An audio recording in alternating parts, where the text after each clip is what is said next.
My name is Sherry, and at 35 years old, I stood frozen in my sister's marble foyer as she looked at my twin boys with pure disgust. Your kids aren't important enough to be at Sophia's birthday party, she said, her voice dripping with venom. My sons, only 7 years old, heard every word. That was the moment I realized my sister wasn't just difficult, she was dangerous. What happened next would destroy our entire family, and I was the one who lit the match. Before we dive into this shocking story of family betrayal and ultimate justice, I'd love to know where you're watching from today. Are you someone who's dealt with toxic family members who think they're better than everyone else? Hit that like button if you believe families should treat each other with respect, and don't forget to subscribe for more stories about standing up to bullies even when they share your DNA. Trust me, what my sister did next will leave you speechless, and the consequences she faced. Well, let's just say karma came to collect with interest. Settle in, because this story has more twists than a mountain road. Let me paint you a picture of my sister Veronica.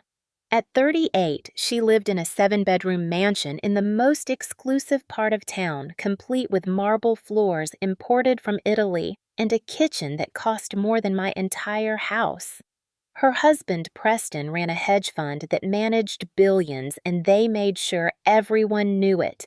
Their daughter Sophia, 8 years old and already fluent in entitlement, attended Whitmore Academy, where tuition cost more than most people's annual salary. Meanwhile, my husband Jake and I lived in a modest 3-bedroom ranch in a middle-class neighborhood. Jake worked as a construction foreman, coming home each day covered in dust and pride from honest work. Our twin boys, Dylan and Ethan, were 7 years old and the lights of my life. They attended public school, played Little League, and yes, sometimes they were loud and energetic like all 7-year-old boys. But they were good kids with kind hearts, always sharing their snacks and including everyone in their games. The divide between Veronica and me hadn't always been this wide. Growing up, we were close, sharing secrets and dreams like normal sisters. But something shifted when she married Preston 12 years ago. Suddenly, my achievements meant nothing. My degree in education, my work with special needs children, my happy marriage to a good man who loved me completely, none of it measured up to her wealth. Our parents, Linda and Robert, fell under her spell too. Dad, a retired bank manager, was dazzled by Preston's financial success. Mom, who'd been a secretary all her life, lived vicariously through Veronica's designer handbags and charity galas. 2 weeks before Sophia's 8th birthday party, Veronica called me with her usual theatrical flair. "Sherry, darling, I need to discuss Sophia's celebration with you. We're hosting it at the Grandview Country Club, and it's going to be absolutely spectacular. We've hired Cirque performers, a celebrity chef, the works. Very exclusive, very refined."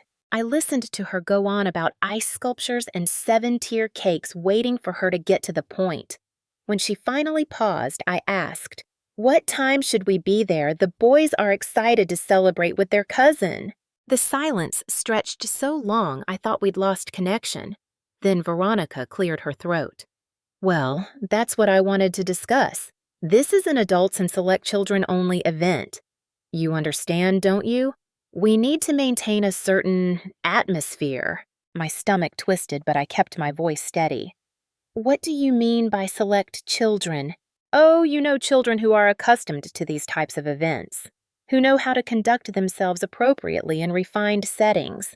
I'm sure Dylan and Ethan are lovely in their own way, but this isn't really their scene, is it?"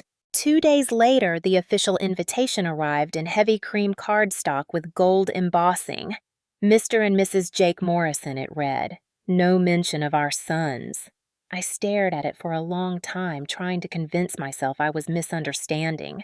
Surely my sister wasn't excluding her own nephews from their cousin's birthday party. I called Veronica immediately. "I got the invitation. There must be a mistake. The boys' names aren't on it."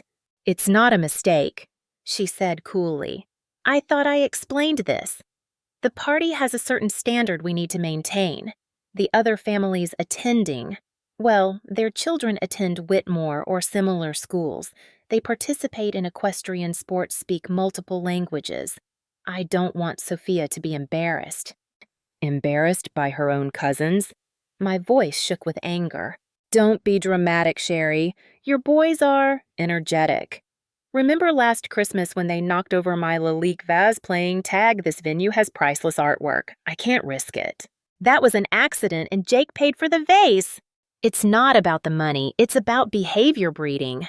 Madison agrees with me completely. Madison Chin was Veronica's best friend, another trophy wife who spent her days planning charity luncheons and getting chemical peels. The fact that she was weighing in on my children made my blood boil. Madison doesn't even know my kids. She knows enough. Look, I'm doing this for everyone's comfort, including yours. The boys would be bored anyway. All the other children will be discussing their ski trips to Aspen and summers in the Hamptons.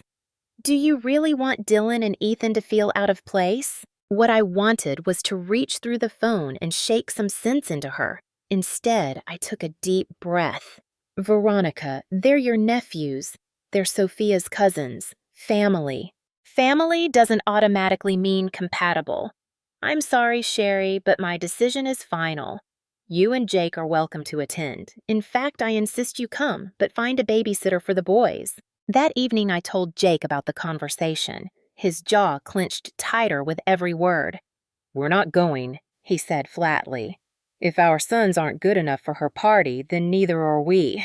But if we don't go, it'll cause a rift in the family. Jake laughed bitterly. Honey, the rift is already there. Veronica dug it the moment she decided our kids were beneath her. I knew he was right, but I also knew our parents would never forgive me if I missed Sophia's party. Mom called the next day, and I could tell immediately that she already knew. Sherry's sweetheart Veronica told me about the party arrangements. I know you're upset, but try to understand. She's under a lot of pressure to maintain appearances in her social circle. Mom, she's excluding your grandsons. It's just one party. The boys won't even remember it. But I will. How can you be okay with this? She sighed. Veronica has done so much for this family. She paid for your father's heart surgery last year. She's setting up college funds for all the grandchildren. Sometimes we have to make allowances. She's setting up college funds for all the grandchildren, really? Because she just told me my boys aren't worthy of attending a birthday party. You think she's including them in college funds? The silence told me everything. My own mother had known all along that Veronica was only setting aside money for Sophia, not for Dylan and Ethan. The betrayal cut deep. The morning of the party, Jake took the boys to a baseball game in the city. They were thrilled, having no idea they'd been excluded from their cousin's celebration. I dressed carefully in the one designer dress I owned a gift from Better Times and drove to the country club alone.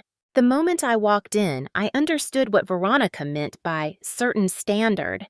The ballroom looked like something from a royal wedding. Crystal chandeliers cast rainbow prisms across ice sculptures of swans. A full orchestra played classical music while Cirque performers rehearsed aerial silk routines. Every child present looked like they'd stepped out of a Ralph Lauren catalog, dressed in tiny suits and designer dresses. I spotted my parents near the gift table, Mom clutching her knockoff designer purse like a shield. She brightened when she saw me, but quickly looked around. Where are Jake and the boys? Jake had to work, I lied smoothly. The boys are with his mother. Before she could respond, Aunt Ruth appeared, my father's sister, who'd driven 3 hours to attend. Sherry, where are those handsome boys of yours? I brought them special gifts.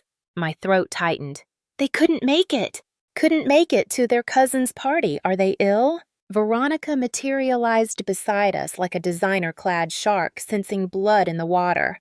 Oh, Aunt Ruth, didn't anyone tell you we had to limit the child guests due to venue restrictions? Safety concerns you understand. Some children just aren't suited to this environment. Ruth frowned. What safety concerns? This place is enormous. Well, Veronica lowered her voice conspiratorially.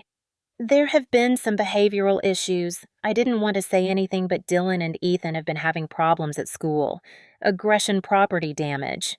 I thought it best to avoid any incidents. I gasped. That's a complete lie. Veronica's eyes widened in fake innocence. Sherry, please, let's not make a scene. This is Sophia's special day.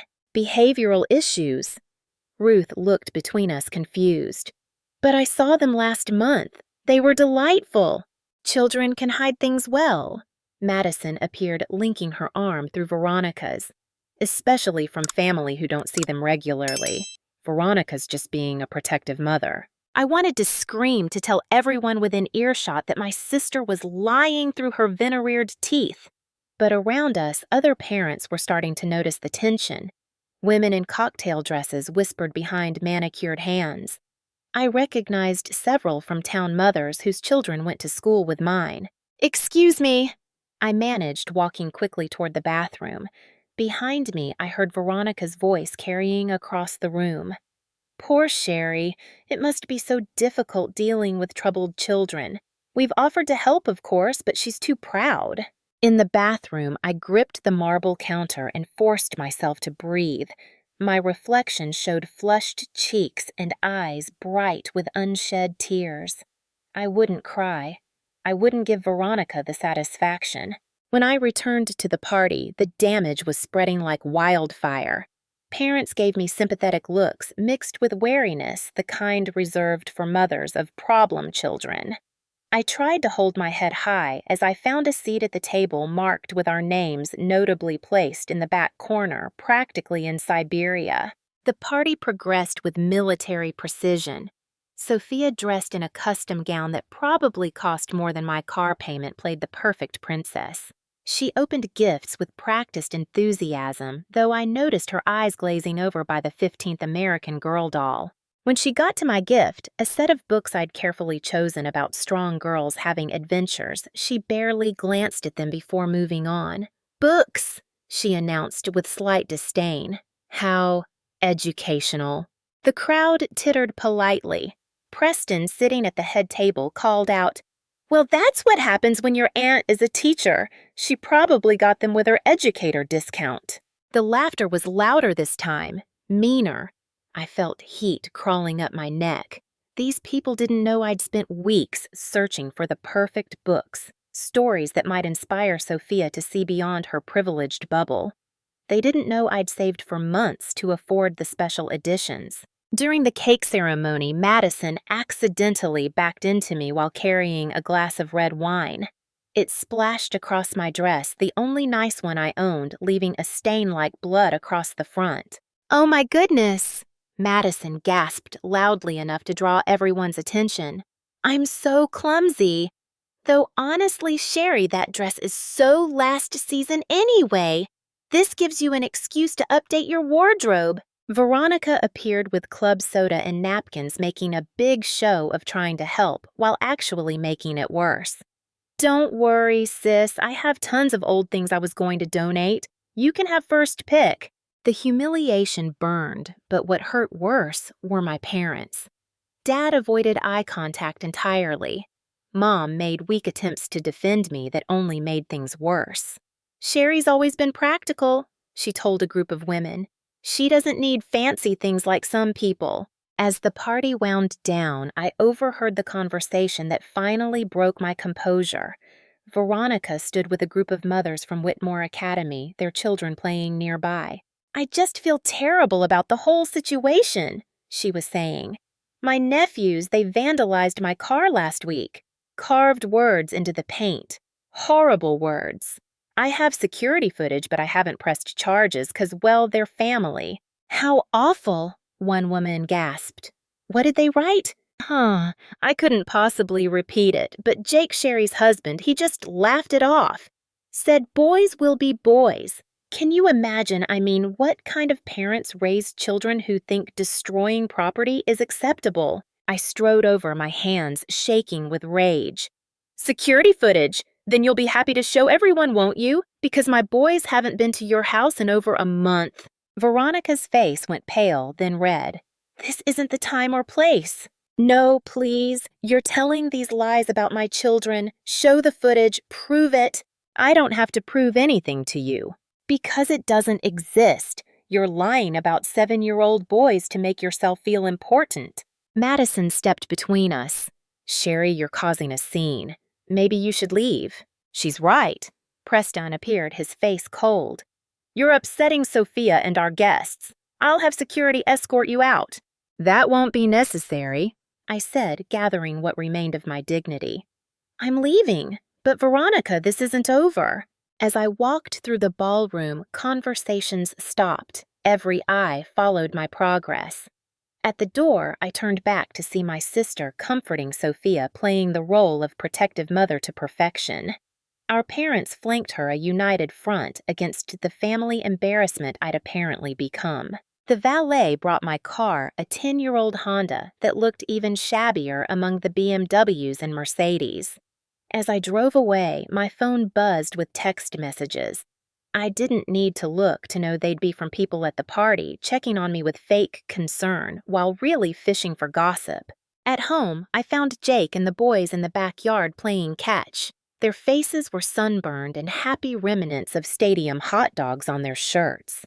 They had no idea their aunt had just publicly branded them as delinquents, that their grandmother had chosen wealth over truth, that family could betray so completely. "Mommy." Dylan ran to me, then stopped. "What happened to your dress?" "Just a little spill, baby. Did you have fun at the game?" "It was awesome. Dad caught a foul ball and gave it to this little kid who was crying because he dropped his ice cream, and then the mascot gave us free hats, and..." As Ethan joined in talking over his brother in excitement, I felt tears finally spill. Not from sadness, but from pure love for these beautiful, kind, generous boys my sister had deemed unworthy. In that moment, I made a decision. Veronica wanted a war. She was about to get one. The video hit social media before I even got home. Madison had filmed our confrontation at the party, but the editing was masterful in its cruelty. It showed me advancing on Veronica, aggressively voice raised while she cowered protectively near Sophia. My demands to see the security footage were cut to make it sound like I was threatening her. The caption read, "When family jealousy goes too far. Prayers for my bestie dealing with unstable relatives." By Monday morning, it had been shared throughout our community. The boys came home from school subdued, and Dylan finally told me why. "Mom, why did Caleb's mom say we're not allowed to play at their house anymore?" My heart shattered. "What exactly did she say, sweetheart?" "She said his dad saw a video and we're..." "What was the word, Ethan?" "Trouble," Ethan supplied quietly. "She said we're trouble." Jake's jaw clenched when I told him that evening. His boss had already pulled him aside that day, mentioning anonymous complaints about his professionalism and suggesting he might want to keep his family issues at home. The complaints cited concerns about someone with his unstable home life having access to construction sites. Tuesday brought a summons from my parents. I found them in their living room. Dad in his recliner, looking older than his 70 years, Mom perched on the sofa, wringing her hands. "Sit down, Sherry," Dad said, not meeting my eyes. "We need to discuss your behavior at Sophia's party." "My behavior? Did you see what Veronica..." "We saw you attack your sister at her daughter's birthday party," Mom interrupted. "In front of all those important people. Do you have any idea how embarrassing that was? She told lies about my children. She was trying to protect Sophia's special day," Mom insisted. "You should have discussed any concerns privately, not made a spectacle." When should I have discussed it? When she banned my kids? When she publicly humiliated me? When exactly was the right time? Dad finally looked at me and his expression was cold. "Your sister has done everything for this family. She paid for my surgery. She's paying for your mother's medications. She's offered to set up education funds." "For Sophia, only for Sophia." "That's not true. She told us she's including all the grandchildren." I laughed bitterly. "Call her right now. Ask her directly if Dylan and Ethan are included in those education funds." They exchanged glances but didn't reach for the phone. They already knew the answer. "The point is," Dad continued, "Veronica has been generous with this family. All she asked was for one day, one party to go smoothly. You couldn't even give her that. She excluded your grandsons and called them delinquents. Maybe if you disciplined them better?" I stood so fast the chair scraped against their hardwood floor. "Are you seriously taking her side?" Mom reached for me. "Sherry, please. We just want peace in the family. Apologize to Veronica. Make this right." "Make this right? She's spreading lies about my children." "Then prove her wrong by being the bigger person," Dad said. "Unless you want to be cut out of this family entirely. Your mother and I have been discussing our will." The threat hung between us like a blade. I looked at these people who raised me, who I thought loved me and my children unconditionally, and saw strangers. "Keep your money," I said quietly. "I'd rather be poor with integrity than rich with none." The rest of the week brought escalating attacks. Wednesday, Veronica filed for a restraining order citing the edited video as evidence of threatening behavior. Thursday, Child Protective Services showed up at my door, responding to an anonymous tip about neglectful parenting and children with violent tendencies. The social worker, a tired-looking woman named Janet, went through the motions of interviewing us and inspecting our home. She found what I knew she would: a clean, safe house with happy, well-adjusted children. "Between you and me," Janet said as she prepared to leave, "we get revenge calls like this more than you'd think. Your boys are clearly fine, but I do have to file a report, and that report becomes part of a permanent record. So even though it's false, it follows us forever." She nodded sympathetically. "I'm afraid so. My advice document everything. This kind of escalation rarely stops on its own." Friday brought the most personal betrayal. My best friend since college, Carla Rodriguez, asked to meet for coffee. We'd been friends for 15 years, our daughters born months apart. I thought she wanted to offer support. Instead, she slid a tablet across the table, showing an email from Veronica. "She's offering to sponsor Mia for Whitmore Academy. Full tuition uniforms, even a stipend for activities." I stared at the screen comprehension dawning slowly. And in exchange, Carla couldn't meet my eyes. "She just wants to know if the boys have ever displayed concerning behavior, if you've ever mentioned problems at home. She says she's trying to help to understand what kind of support you might need."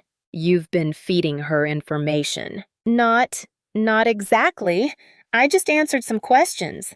"Sherry, do you know what this opportunity means for Mia? Whitmore Academy is the best school in the state. It guarantees acceptance to Ivy League universities." "So you sold out our friendship for a school admission."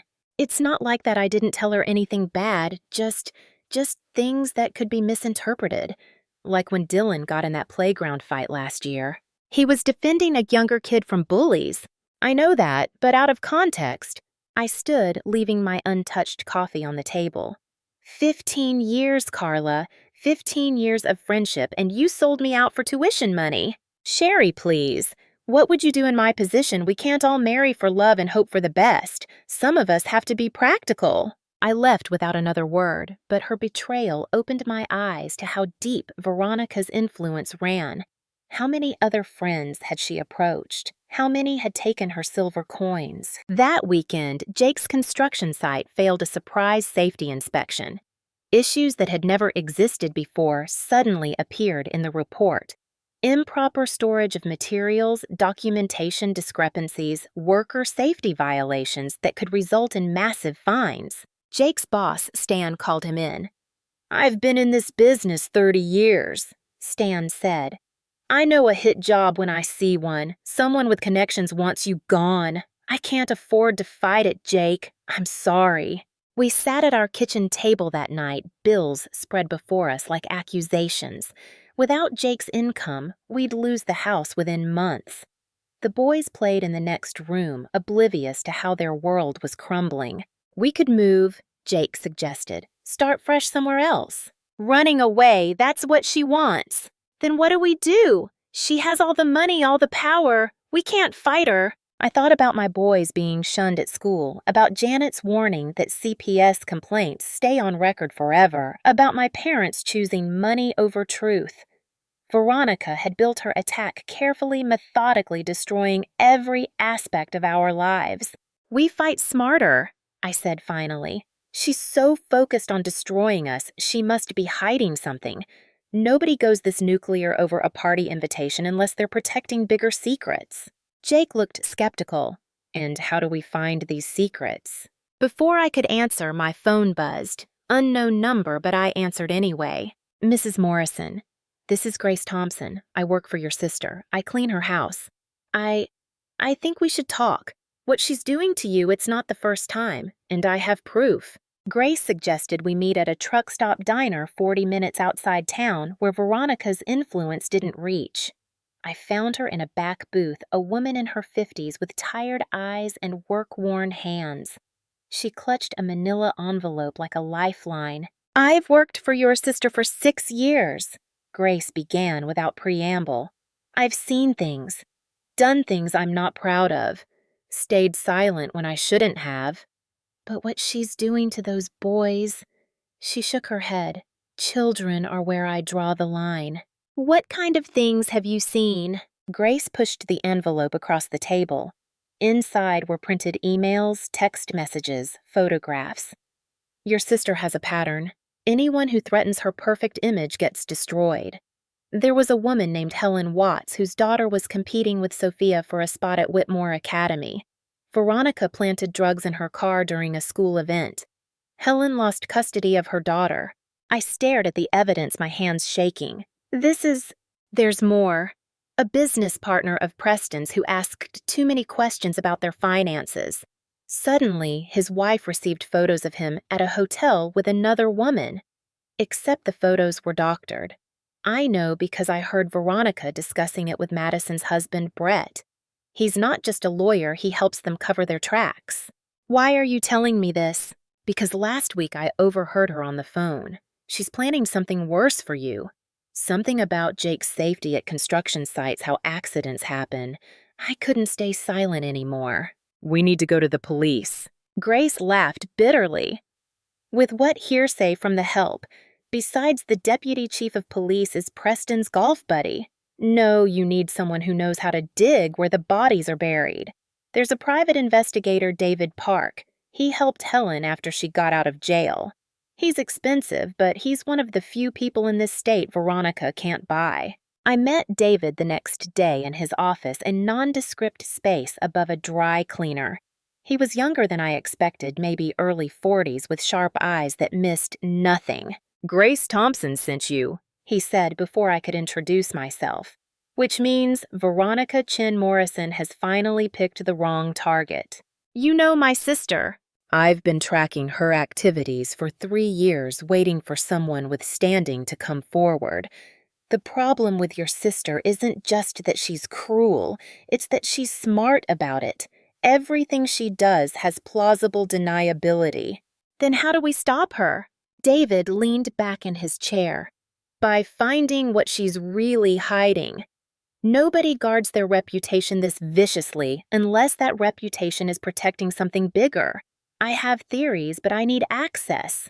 Grace can only provide so much. What kind of theories? Your brother-in-law's hedge fund has returns that don't match market patterns.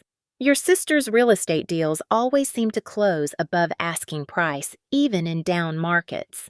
She targets specific people for destruction, usually those who might have stumbled onto something. I think she's running a financial crime operation, and her perfect image is the shield that keeps anyone from looking too closely. That seems like a leap from mean girl behavior. And think about it. Why does she need everyone to see her as perfect? Why destroy anyone who might tarnish that image? It's not just vanity, it's protection. I hired David on the spot using the last of our savings. Jake thought I was crazy until David's first report came back 3 days later. Your instincts were right, David said, spreading documents across his desk.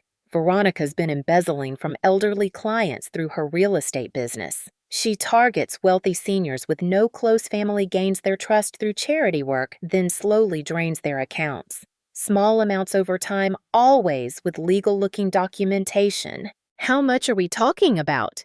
Conservative estimate, 3 to 4 million over the past 5 years. But here's the interesting part. She's not spending it on herself. The money goes into offshore accounts, then comes back clean through Preston's hedge fund. They're washing money together, and Brett Chin provides the legal framework to make it look legitimate. We need to tell the authorities. With what proof? Everything I have is circumstantial. We need someone on the inside to confirm it, and we need concrete evidence. Financial crimes are hard to prove, especially when the victims don't even know they've been robbed. That evening, I sat with Jake and shared what I'd learned. His face went through a series of expressions: disbelief, anger, and finally grim determination. "So she destroys people to protect her criminal enterprise," he summarized. "And we're just the latest casualties. Except we know the truth now. Knowing and proving are different things. She's already half destroyed us based on lies. What happens when we come at her with the truth?" Before I could answer, my phone rang. Grace, breathless and panicked. "She knows I talked to you. I don't know how, but she knows. She fired me, threatened to have me arrested for theft if I said anything. Mrs. Morrison, I'm scared." "Where are you now?" "My apartment. But there's something else. Before she fired me, I heard her on the phone with Brett. They're moving up their timeline. Something about Jake about an accident. You need to be careful." I relayed the information to Jake, watching his jaw clench. "So now she's threatening physical harm. We need to get the boys somewhere safe. My brother in Arizona. They can stay with him until this is over." "Jake, I'm not sure it will ever be over. She's protecting millions in stolen money. People have killed for less." "Then we end it first. David needs evidence. Let's get it." The next morning brought another attack. The principal of the boys' school called requesting an urgent meeting. We found him in his office with the school counselor and a woman from the district office. "Mr. and Mrs. Morrison, we've received serious allegations about your sons," the principal began. "Multiple parents have come forward with concerns about aggressive behavior, bullying, and property damage." "Let me guess," I said. "These parents all happen to be in Veronica Morrison's social circle." The principal shifted uncomfortably. "The source of the concerns isn't relevant. What matters is the safety of all our students. We're recommending that Dylan and Ethan be placed on immediate suspension pending a full psychological evaluation." "Based on what evidence?" Jake demanded. "What specific incidents?" "Well, there's the alleged vandalism of a vehicle. That we know is false. My sons haven't been near Veronica's property in over a month. There are also reports of aggressive behavior at the country club." "They weren't at the country club. They were specifically excluded from the party." The district representative spoke up. "Mr. Morrison, your defensiveness isn't helping your case. We have to take these allegations seriously, especially given the family history of instability." "What family history of instability?" She consulted her notes. "The restraining order filed by Mrs. Morrison's sister, the CPS investigation, your recent employment termination for safety violations." I saw it clearly then. Veronica had orchestrated a perfect storm, each lie building on the last until we looked exactly like the unstable, dangerous family she'd painted us as. "We're getting a lawyer," Jake said, standing. "Our sons won't be returning to school until this slander is addressed legally." As we walked to the car, I spotted Madison Chin in the parking lot talking animatedly with 3 other mothers. She saw us and smirked a cat who'd cornered her mice. But what she didn't know was that David had just texted me. "Found your smoking gun. Jerome Castellano, 92 years old, discovered discrepancies in his accounts. He's been documenting everything, waiting for someone to believe him. He's willing to talk." Jerome Castellano lived in a modest apartment despite having been worth millions before meeting my sister. When he opened the door, I saw sharp intelligence in his 92-year-old eyes that reminded me why Veronica had seen him as a mark. "You're Robert's daughter," he said, studying me. "The good one from what I hear. Come in. I've been waiting 3 years for someone to listen." His apartment was organized chaos boxes of documents covering every surface. "Your sister thought I was just another lonely old man, easy to manipulate. She didn't count on my 40 years as a forensic accountant." "You knew what she was doing." "Not at first. She was good, I'll give her that. Came to me through the senior center where she volunteers. So caring, so concerned about my welfare. Helped me find a better financial advisor who just happened to be her brother-in-law. Small transfers at first fees that seemed reasonable. But I spent my career following money trails. I started documenting everything." He showed us spreadsheets, bank statements, emails. The evidence was damning. Over 18 months, nearly $500,000 had been siphoned from his accounts through creative fees, false investments, and straight theft. Why didn't you go to the police? Jerome's face hardened. I tried. Guess who told me I was just a confused old man showing signs of dementia, Detective Chief Morrison. No relation to you, I hope. No relation, I confirmed, but he is Preston's golf buddy. Figures. So I kept gathering evidence, opened new accounts she didn't know about, hired my own investigator. Found out I wasn't the only one. There's a whole network of us seniors she's robbed. We formed a support group of sorts. Nobody believes the elderly when they cry theft, especially when the thief is a prominent charity volunteer who reads to sick kids. David had been recording Jerome's statement. Mr. Castellano, would you be willing to testify in court? I've been waiting 3 years for someone to ask me that question.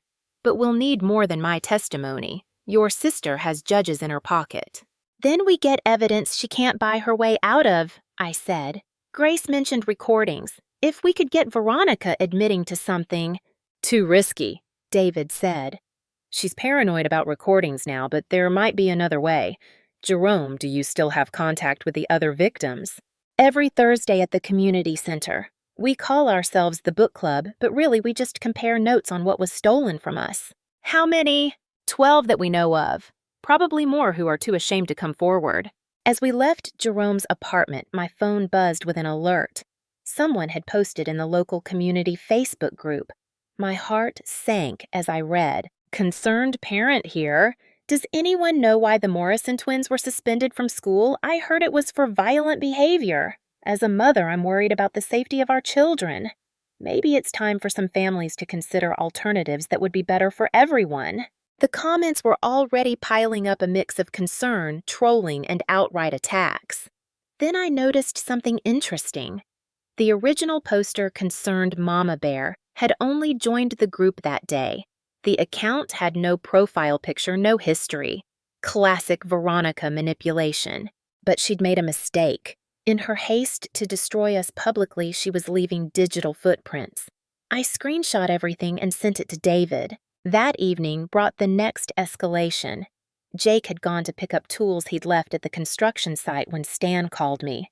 "Sherry, there's been an accident. Jake's in the hospital." I don't remember driving to the hospital, only arriving to find Jake conscious, but battered. His left arm was in a cast, bruises blooming across his face. "Scaffolding collapsed," he said through gritted teeth. "Only it wasn't an accident. Someone had loosened the bolts. If I hadn't jumped when I did..." "This has gone too far," I said. "We're going to the state police." With what circumstantial evidence and the word of elderly people the local cops have already dismissed as senile? "She's trying to kill me, Sherry. We need something concrete." Grace called while I was still at the hospital. "Don't come to your house," she whispered urgently. "There are men there. They're not in uniform, but they're going through your things. I think they're planting something." "How do you know this?" "Because I'm watching from across the street. After Veronica fired me, I've been documenting everything she does. Call it my retirement project. Get the boys somewhere safe, now." We'd already sent Dylan and Ethan to Jake's brother in Arizona, thank God. But the idea of strangers in our home touching our things, planting evidence, I felt violated on a level I couldn't articulate. David worked through the night. By morning, he had news. "The men at your house were private security hired through a shell company owned by Brett Chen. I tracked their van to 3 other locations last night, all homes of people who've crossed your sister in the past." So she's escalating against multiple targets. She's panicking. My sources say Preston's hedge fund is under preliminary SEC investigation. Someone tipped them off about irregularities. If they dig deep enough, they'll find the money laundering. Veronica's trying to eliminate threats before the walls close in. Who tipped off the SEC? David smiled grimly. Let's just say Jerome Castellano has friends in interesting places. Turns out one of the seniors Veronica robbed is the mother of an SEC investigator. He's been building a case quietly, waiting for the right moment. The next Thursday, I attended the book club meeting with Jerome. 12 elderly people, each robbed of hundreds of thousands, some of millions. Their stories were heartbreakingly similar. Veronica, the caring volunteer, the helpful young woman who just wanted to make their lives easier, the gradual theft disguised as financial management.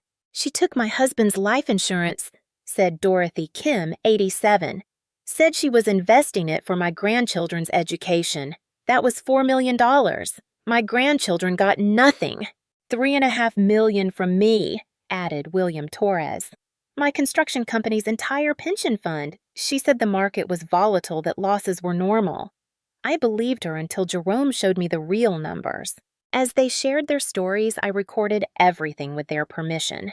David had brought a forensic accountant who verified their claims. Together, we were building a case that couldn't be ignored. But Veronica wasn't done. That night, the local news ran a story about concerning behavior at our address. Security footage clearly edited showed men in dark clothing entering our home. The reporter, someone I recognized from Veronica's charity events, spun it as evidence of criminal activity. "Sources close to the investigation suggest the Morrison family may be involved in drug trafficking," she reported with false concern. "Neighbors report strange visitors at all hours and unusual behavior from the adults in the home." Jake threw the remote at the TV. "Drug trafficking! She's actually trying to frame us as drug dealers." "She's desperate," I said.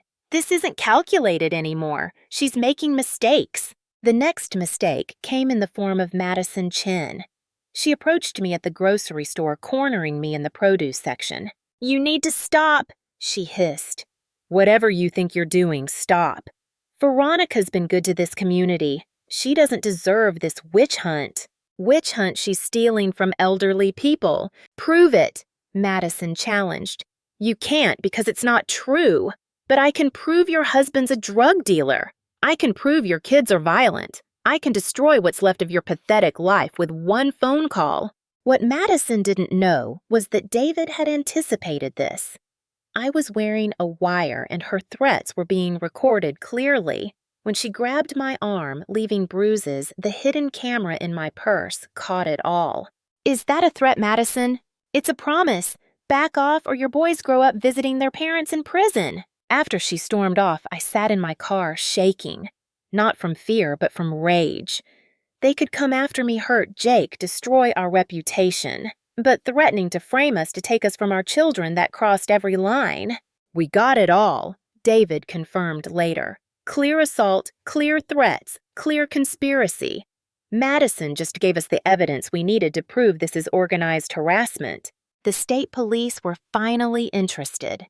Between Madison's recorded threats, Jerome's evidence, and the testimony of 12 elderly victims, they had enough to open a formal investigation. But we needed one more piece proof that Veronica was the mastermind, not just a participant. That proof came from an unexpected source. Sophia, my 8-year-old niece, called my cell phone at 11 p.m. on a school night. "Aunt Sherry," her voice was small, scared. "Mommy's acting strange. She's burning papers in the fireplace and crying. She keeps saying we have to leave, that we're going on a permanent vacation. I don't want to leave my school. What's happening?" "Sophia, sweetheart, where's your daddy?" I asked, trying to keep my voice calm while gesturing frantically at Jake to call David. "He left. They had a big fight. Mommy threw things and called him terrible names. He said he was done pretending and packed a suitcase. Aunt Sherry, I'm scared." "Is there anyone else there with you?" "Just Mommy. She's in Daddy's office now. I can hear her breaking things." "Sophia, this is important. Can you quietly go to your room and lock the door? I'm going to come get you, okay?" "You can't. Mommy said if you ever came here, she'd call the police. She says you're dangerous." My heart broke for this little girl caught in her mother's web of lies. "I'm not dangerous, sweetheart. Your mommy is just confused right now. Can you call 911 and tell them you're scared and alone?" I guess.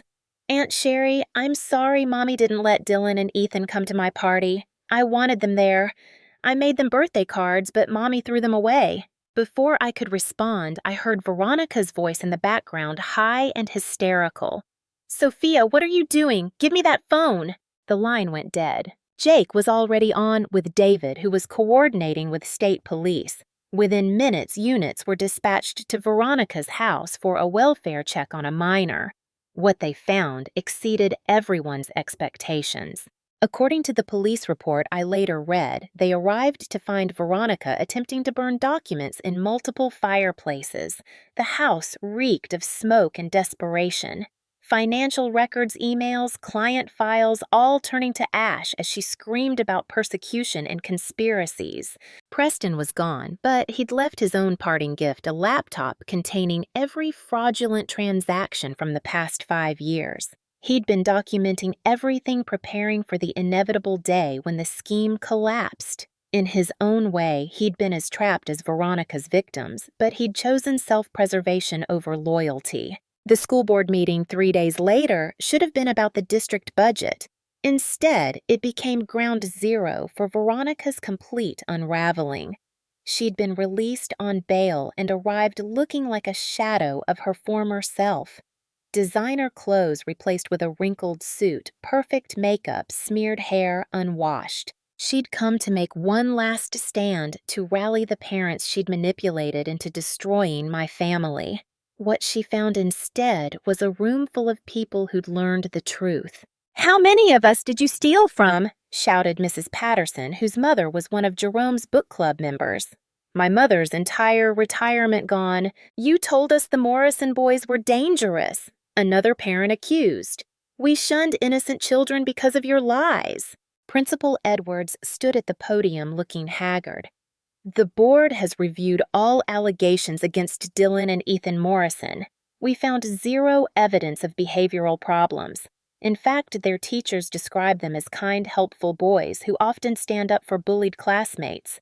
Their suspension is lifted immediately, and this board owes the Morrison family a public apology." Veronica tried to speak to spin one more web of lies, but the room erupted.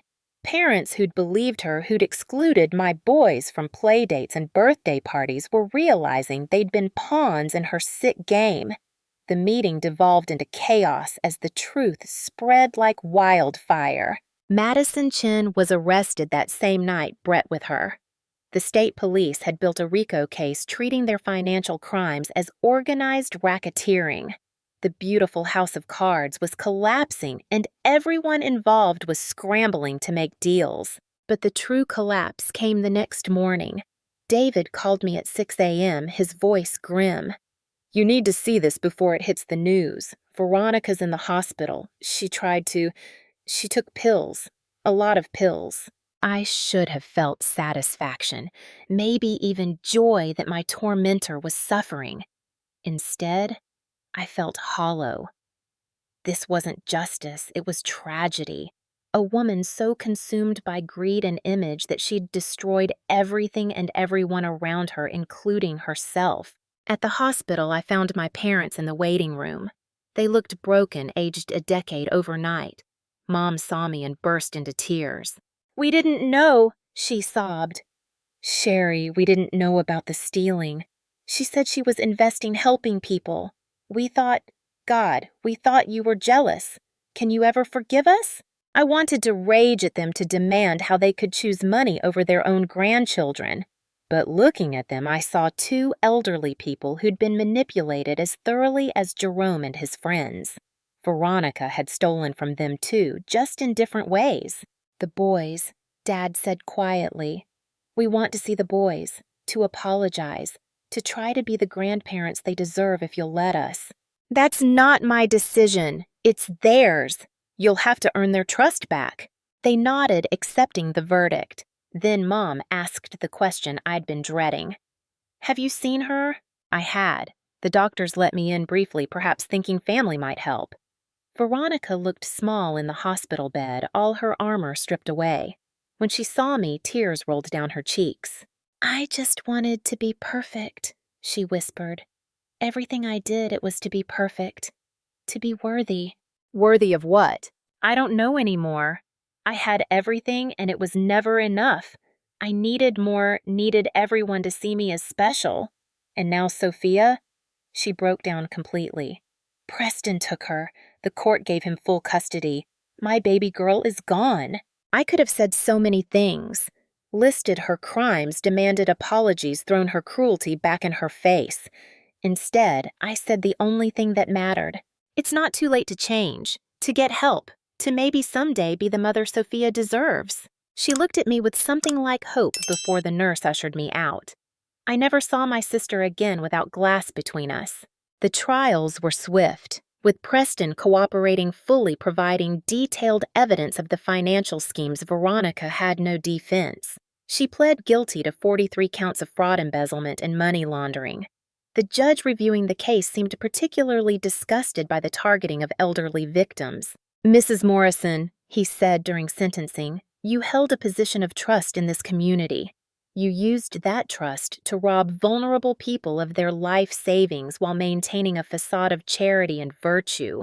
You destroyed families, including your own, to protect your criminal enterprise. The court sentences you to 12 years in federal prison. Madison got 7 years, Brett 9. The elderly victims would recover some of their money from seized assets, though not all. The damage to reputations, relationships, and families could never be fully repaid. But there were moments of grace. The day Dylan and Ethan returned to school, their classmates applauded. Parents who'd shunned us lined up to apologize, some with tears in their eyes. The community that Veronica had turned against us slowly, carefully began to heal.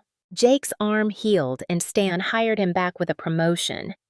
"Anyone who stands up to that kind of pressure with integrity is someone I want running my sites," he said. The boys, resilient as only children, can be bounced back faster than the adults.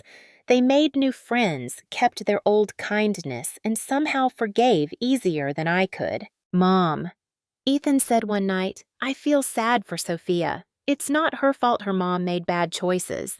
Out of the mouths of babes. 3 years have passed since Veronica was sentenced. The woman who once lived in a marble mansion now resides in a federal correctional facility 2 states away. The woman who wouldn't let my children attend her daughter's party now writes letters asking for pictures of them. I visit her once a month. Jake thinks I'm too forgiving, but I don't go for her. I go for me, for the sister I once had, and for Sophia, who needs to know that family is more complex than the black and white world her mother created. "Why do you look so different?" Veronica asked during a recent visit, studying me through the plexiglass barrier. "I'm not carrying anger anymore," I told her honestly. "Hating you was exhausting. I've chosen peace instead." She nodded slowly. "I dream about that birthday party. If I could go back, I'd invite the boys. I'd celebrate having family who loved us despite our flaws. I'd choose differently." "We can't go back. We can only move forward." The truth is, Veronica's downfall transformed our lives in unexpected ways. The community support we received inspired me to start a support group for families dealing with toxic relatives. What began as 5 people meeting in my living room has grown to over 50 members with satellite groups in neighboring towns. We share stories, strategies, and strength. Some are dealing with financial abuse like we experienced. Others face emotional manipulation, gaslighting, or physical threats. But all of us understand the unique pain of being betrayed by blood. Jake found his own healing through mentoring at-risk youth, teaching them construction skills and life lessons. "Every kid deserves someone who believes in them," he says, and I know he's thinking of our boys when Veronica tried to paint them as delinquents. Dylan and Ethan, now 10, have grown into remarkable young men. They play baseball, excel in school, and still stand up for underdogs. When they learned about the elderly people their aunt had robbed, they started a lawn service with their friends, offering free yard work to seniors in our community. "We can't give them their money back," Dylan explained, "but we can help them feel cared for." Last month, he won a citizenship award at school. As he accepted it, he said, "My mom taught me that doing the right thing isn't always easy, but it's always worth it." There wasn't a dry eye in the auditorium. My parents have worked hard to rebuild their relationship with all of us. They volunteer at the senior center now, helping elderly people understand their finances and spot potential scams. Dad jokes darkly that they're earning karma points, but I see the genuine remorse in their actions. "We chose wrong," Mom told me recently. "We saw money and status instead of character. We nearly lost our real treasures for fool's gold. Preston remarried last year a kindergarten teacher who seems to genuinely care for Sophia. He sent me a thank you card after the wedding. "You showed grace when you had every right to seek revenge," he wrote. "Sophia talks about you often about the aunt who visits her mom and teaches forgiveness." Sophia is 11 now, thriving despite everything. She plays soccer with Dylan and Ethan when she visits attends public school by her own choice and volunteers at an animal shelter. The entitled Princess Veronica was creating has become a compassionate young woman who understands that privilege comes with responsibility. She asked me once why I still visit her mother. "Because family is complicated," I told her. "Your mom made terrible choices, but she's still my sister, still your mother. Loving someone doesn't mean accepting their behavior. It means hoping they can become better." Do you think she can? I think anyone can change if they truly want to. Your mom is learning that being perfect isn't about image or money. It's about integrity, kindness, and genuine connection with others. The Financial Crimes Unit recovered nearly $3 million from offshore accounts, which was distributed among Veronica's victims. Jerome Castellano, now 95, used his portion to establish a fund for financial literacy education at senior centers.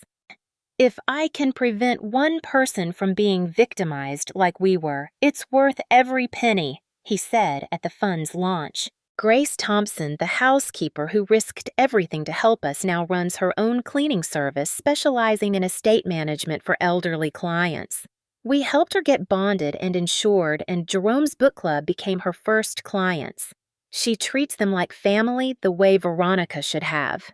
Carla reached out last year full of apologies. Her daughter Mia had struggled at Whitmore Academy, bullied by kids who knew her tuition was blood money. They'd returned to public school where Mia was slowly rebuilding friendships. "I sold my soul for something that ended up hurting my daughter," Carla said. "Can you forgive me?" Forgiveness, I've learned, is a process, not a moment. We are working on rebuilding our friendship, though it will never be quite the same. Trust once broken leaves scars even when it heals. The most surprising reconciliation came from Madison Chin's sister Natalie. She'd been Preston's affair partner, but she'd also been another victim of the toxic circle Veronica had created. She approached me at the farmer's market, nervous but determined. "I owe you an apology," she said.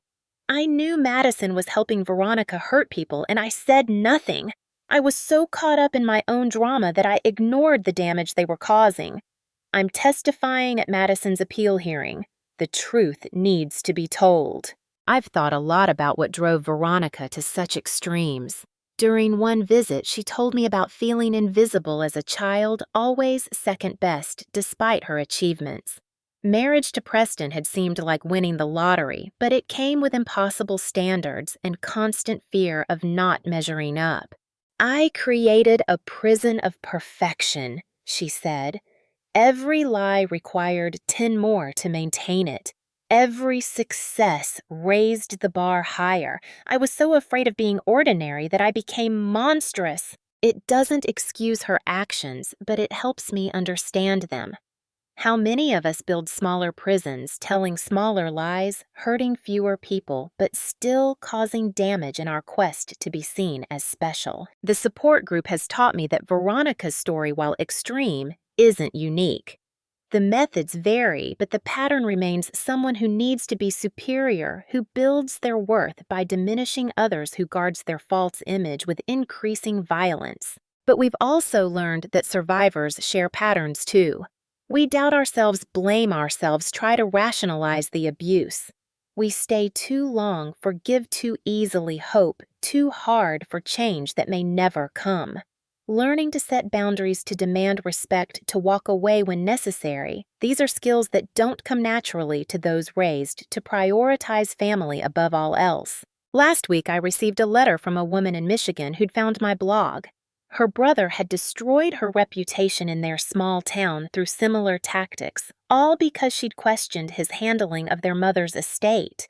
She'd lost friends' jobs and nearly her sanity before discovering our online resources. "You saved my life," She wrote. Not dramatically, but truly. I thought I was crazy, that I was the problem. Your story showed me the playbook they all seem to use. I'm getting help now, setting boundaries, rebuilding. Thank you for turning your pain into purpose. This is why I share our story, why I relive the humiliation and hurt. Because somewhere, someone is standing in their sister's marble foyer being told their children aren't good enough. Someone is watching their family choose wealth over truth. Someone is wondering if they're crazy for questioning the narrative being built around them. To those someones, I say this: you're not crazy. Your children are enough. Your worth isn't determined by someone else's standards. Family should be a source of strength, not destruction. And sometimes the most loving thing you can do is refuse to enable someone's cruelty, even if they share your blood. Veronica has 6 more years to serve. She's earned her GED, works in the prison library, and leads a financial literacy class for fellow inmates. Small steps toward redemption, but steps nonetheless. She's missed 3 years of Sophia's life, 3 years of birthdays and soccer games and school plays. Time she can never reclaim. But Sophia visits monthly with Preston, building a relationship with the mother behind the mistakes. It's complicated and painful and beautiful to witness. A child's capacity for forgiveness teaching an adult how to forgive herself. I want my mom to come home better, Sophia told me. Not perfect, just better. Isn't that what we all want? Not perfection, but progress. Not image, but authenticity. Not superiority, but connection. The boys are planning Sophia's birthday party this year. Nothing fancy, just a backyard barbecue with friends from school. When I asked Dylan why they wanted to host it, he said simply, because she never got a real birthday party, one where everyone was welcome. Out of pain, compassion. Out of exclusion, inclusion. Out of lies, truth. This is how we break cycles, how we heal families, how we build better futures. Veronica taught me many things through her cruelty. She taught me that wealth without wisdom is poverty, that image without integrity is illusion, that family without love is just shared DNA. But most importantly, she taught me that even the deepest wounds can become sources of strength, that even the darkest chapters can lead to brighter endings. As I finish writing this, the boys are in the backyard practicing baseball. Jake's building a playground set for the community center. My parents are at their weekly volunteer shift. And somewhere in a federal prison, my sister is perhaps beginning to understand that being important enough isn't about exclusion or superiority or perfect images. It's about showing up. It's about choosing love over pride. It's about admitting mistakes and making amends. It's about understanding that we're all important enough just as we are flaws and all. The birthday party that started this journey seems like a lifetime ago. In many ways it was. We're different people now, all of us. Stronger, wiser, more compassionate. We've learned that consequences, even the hardest ones, can be gifts in disguise. What would you do if someone told you that you or your children weren't important enough? Would you fight back? Seek revenge? Or would you, like we eventually did, choose a harder path?